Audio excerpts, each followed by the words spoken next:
Assalamualaikum warahmatullahi wabarakatuh. Hai Sinekri, balik lagi sama gue Inka. Jadi kali ini gue mau ngebahas salah satu serial asal Indonesia yang di Netflix, judulnya adalah Ratu-Ratu Queens. Jadi mungkin teman-teman ada yang tahu juga kalau serial ini adalah prequel dari film Ali and the Ratu-Ratu Queens. Jadi series ini terdiri dari 6 episode, terus masih disutradarai sama Lutfi Iswandi. Dan untuk jajanan case sama-sama kayak yang kemarin. Dan Nirina Zubir, Tika Panggabean, terus Asri Welas, Happy Salma, dan tambahannya lagi ini ada Yosi Sudarso sama Shanti. Jadi karena serial ini merupakan prequel, jadi itu sebenarnya adalah cerita sekitar mungkin antara 10 sampai belasan tahun yang lalu ya, sebelum si Ali yang diperankan oleh Iqbal Ramadan ini ketemu sama mereka di New York gitu ya. Keempat perantau asal Indonesia yang akhirnya menetap di New York ini gitu kan, pertama kali mereka kenal, mereka awalnya nggak cocok satu sama lain sampai akhirnya jadi senasib dan tinggal seapartemen bareng gitu, dan mereka sama-sama mempunyai mimpi. Namun ternyata ya namanya mimpi itu tidak semudah yang mereka bayangkan, karena mereka harus jungkir balik gitu ya, yang namanya untuk mencari pekerjaan gitu, untuk menyambung hidup gitu. Dan kita juga bisa tahu kayak backstory-nya mereka gitu, yang pertama kali mereka tuh dari Indonesia, kenapa mereka akhirnya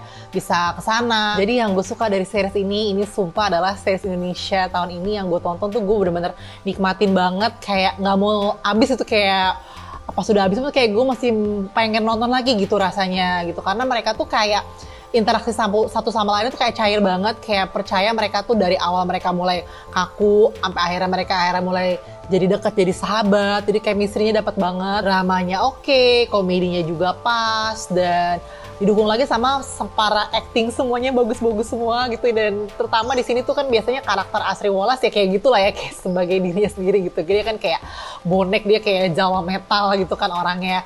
Nah tapi menariknya lagi ada satu part di mana dia di sini pas dia dapat momen sedihnya, dia juga dapat gitu loh, maksudnya kita dapat merasain emosinya, kita bisa simpati sama dia. Dan satu lagi yang gue highlight ini adalah salah satu karakter anak kecil yang menurut gue oke banget. Ini yang meranin Eva kecil ya gitu ya. Jadi kalau misalnya di Ali dan Ratu-Ratu Queens itu kan diperanin sama Aurel Ribeiro, nah itu udah remaja gitu ya. Nah yang pasti kecil ini lucu banget, dia tuh ya actingnya tuh luas, menjelang preteen remaja gitu, pokoknya gemes banget. Dan di sini bisa dibilang kayak semua karakter tuh dapat porsi yang pas itu. Kalau mungkin yang di versi filmnya itu kan lebih banyak kayak di senternya agak di party gitu ya. Nah kalau di sini semuanya dapat gitu. Terus bahkan yang dulu yang gue sempat notice tuh karakternya Happy Salma ya, Cinta, yang pas di versi filmnya tuh kayak kurang di highlight gitu ya, kayak kurang kurang tergali, tereksplor. Nah di sini justru dapat porsi yang lumayan banyak, yang ternyata menurut gue di antara berempat itu ya, si Ance, si Dia, Parti, sama Cinta, yang menurut gue nasib paling seri sebenarnya tuh dia gitu, yang nggak nyangka dia hidupnya cukup menyedihkan sih bagi gue, sampai akhirnya dia bisa bangkit dan dia bisa menjadi seorang terapis. Dan gue akuin itu untuk secara visual dan production value itu udah nggak ada masalah, udah keren banget lah semuanya, karena Netflix yang produksi juga gitu kan ya. Dan yang gue suka lagi ini adalah attention to detail, karena jadi gue pertama kali ngeliat series ini tuh kayak beberapa dari mereka tuh megang handphone yang kok kayak model-model Android jadul gitu ya, karena settingnya itu adalah sekitar 10 sampai 11 tahun yang lalu gitu. Jadi kayak bahas kelas gadget pun belum secanggih kayak sekarang. Kan nggak semua franchise film yang tiba-tiba diubah ke series itu dia bisa bagus, bisa kurang gitu kan. Nah di sini tuh mungkin karena di filmmaker yang sama juga, jadi bener-bener nyawanya tuh masih ada. Jadi gue ngerasa yang dulu series sama yang sekarang tuh bener-bener masih nyatu banget, dialog-dialog yang agak-agak mirip gitu ya, yang versi film sama versi seriesnya. Dimana waktu lagi si Parti pas dia lagi mau pamit sama ibunya buat merantau New York, ibunya bilang gitu, kamu nanti di sana jangan lupa sholat gitu kan, di sana udah negeri orang jauh segala macem. Nah pas gue akhirnya kan gue setelah nonton seriesnya gue rewatch lagi tuh yang versi filmnya kan yang 2021 itu ketika si Iqbalnya ini, si Alinya tuh mau ke New York juga, sama dibilangin sama orang tuanya, nanti kamu ke luar negeri ke New York gimana nanti sholatnya. Jadi kayak menanamkan nilai-nilai ketika udah di negeri orang, jangan lupa dengan nilai-nilai agama yang kamu anut, dengan nilai-nilai Indonesia. Dan yang gue suka juga di sini kan ya drama komedi gitu ya, cuman tuh gue suka banget komedinya tuh kayak natural, jadi nggak ada nggak ada yang memaksakan untuk harus lucu, atau misalnya kayak ada satu karakter komedi comic relief itu tuh nggak perlu, karena dengan celutukan mereka, dengan interaksi mereka itu udah lucu, udah alam. Jadi kayak gue ngerasa kayak gue bagian dari mereka udah kenal satu sama lain gitu, saking ngeblendnya. Dan biasanya tuh ya kalau misalnya orang Indonesia ngedirect ada orang bule di film ya, biasanya itu directing itu kayak aneh gitu, kayak misalnya gini, orang bule tuh gak kayak gini tahu kalau bertingkah atau ngomong gitu, karena di direct sama orang Indonesia. Nah untungnya di series ini tuh kayak alamnya aja tuh, kayak believable. Oh ya, orang bule emang tingkah lakunya kayak gitu, ngerti kan maksud gua gitu.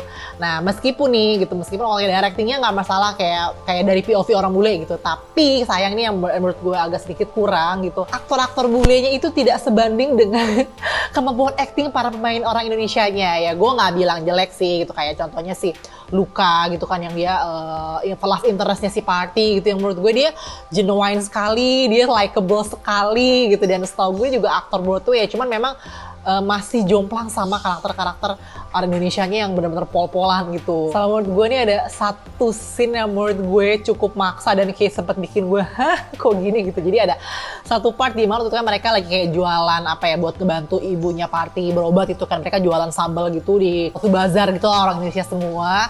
Dan di situ itu awalnya nggak laku, tiba-tiba mereka punya ide gitu kan ya, sama si Yosi Sudarso sama si kecil si Eva gitu. Dia bilang, aku ada ide gitu kan biar sambal laku. Gue pikir bakal ide apa gitu, ternyata cuma si Yosi Sudarso-nya dia salto cuy, salto terus joget-joget pakai lagunya apa, lagu The Groove apa gitu. Terus tiba-tiba wih, semua orang pada heboh, pada beli sambalnya sampai habis itu. Maksud gue kayak come on, kayaknya harus ada yang lebih kreatif lagi selain Yosi Sudarso disuruh salto terus tiba-tiba orang-orang pada joget-joget pada beli gitu. Kayak apalah, something else yang lebih masuk akal gitu. Untuk favorite scene versi gue, sebenarnya gue suka semua part dari series itu, nggak ada yang bikin gue gimana-gimana. Cuman ada satu part yang menurut gue dia lucu banget, karena mereka saking natural banget waktu mereka tuh lagi nge-spill nama asli mereka di KTP. Sumpah itu gue bener-bener ngakak, gue sampai kayak 2 kali ulang-ulang, lucu banget. Ya nama Party dari Partiem, terus ya pokoknya kalian nonton aja lah, yang udah nonton pasti tahu lah ya nama-nama asli mereka tuh kocak banget. Dan untuk skor gue untuk series ini adalah 8,5/10 so far. Mungkin bisa dibilang salah satu serial Indonesia terbaik tahun ini gitu, karena gue udah lama ya nggak seru dan senagi ini nontonnya. Bahkan kalau misalnya pun sukses gitu ya dibikin season 2 pun, gue yakin banyak yang masih nungguin, banyak yang masih pengen nonton gitu. Misalnya cerita apa gitu ketika si Party ketemu sama si ibunya Iqbal gitu kan, ya mungkin masih bisa dikulik-kulik gitu ya.